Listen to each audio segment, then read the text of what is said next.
Karibu mpendwa msikilizaji na mfuatiliaji wa St. Gaspar Media katika kipindi cha maisha ya watakatifu, ambapo leo tarehe 7 tunasikiliza na kutafakari juu ya maisha ya Mtakatifu Ambrosi wa Milano, askofu na mwalimu wa kanisa, mwaka 397.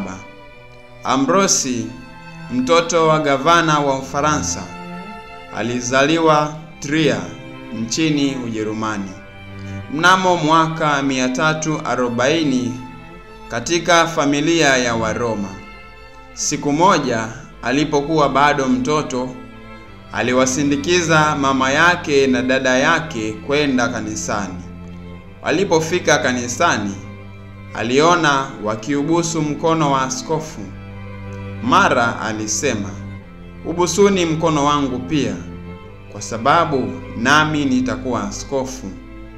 Alipomaliza masomo yake ya sheria huko Roma nchini Italia, Kaisari alimweka kuwa gavana wa Italia ya Kaskazini. Akaishi huko Milano. Alipokufa askofu wa Milano, aliyekuwa adui na mfitini wa Arius, Wakristo waligombana na wafitini hata karibu kupigana. Ndipo gavana Ambrosi alipokuja kuzizima kelele zile za watu. Aliwashauri watulie mpaka atakapochaguliwa askofu mwingine. Alipokuwa akisema vile, mara mtoto mmoja akalia, "Ambrosi ndiye askofu." Na watu walianza kukariri hivyo. Kwanza Ambrosi alikataa, akatoroka wakati wa usiku, lakini mwisho ilimpasa akubali.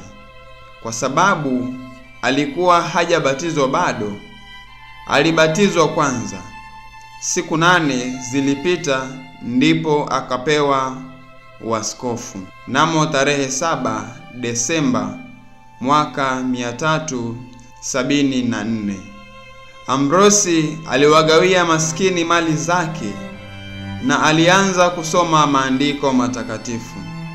Aidha, aliwarudisha wafitini wengi wa dini kwenye imani Katoliki, na hasa alimongoza Mtakatifu Agustino, aliyekuwa baadaye mwalimu mkuu wa kanisa la Afrika. Zamani zile, Kaisari Theodori aliamuru watu wa Tesalonika nchini Ugiriki walioiasi serikali waadhibiwe. Hivyo watu 7,000 wakauawa. Askofu Ambrosi aliposikia hayo, alipatwa na hasira. Alikusudia kuangamiza watu hao waliomwaga damu ya watu wengine. Alipopata habari kwamba Kaisari alitaka kuja kanisani kushiriki misa, Ambrosi akivaa mavazi yake ya kiaskofu akamngojea penye mlango wa kanisa. Theodori alipotaka kuingia, Ambrosi alimzuia, akasema kwamba hawezi kumpa ruhusa ya kuingia kanisani mtu aliyechafuka kwa damu ya watu. Kaisari alizidi kumwomba askofu, akisema ya kuwa Mfalme Daudi naye alikuwa amekosa. Askofu Ambrosi akamjibu, "Basi kama umemfuata Daudi katika kosa lake, mfuate pia katika kitubio chake." Theodori akakubali, akatimiza malipizi aliyopewa na Ambrosi. Mtakatifu Ambrosi ni mwalimu wa kanisa, kwani aliandika vitabu kwa kuwaonyesha Wakristo njia ya kwenda mbinguni na kwa kuilinda imani Katoliki, hasa kwa kuupinga uzushi wa Arius. Alikufa siku ya Jumamosi Kuu tarehe 4 Aprili mwaka 397. itukuzwe damu ya Kristo.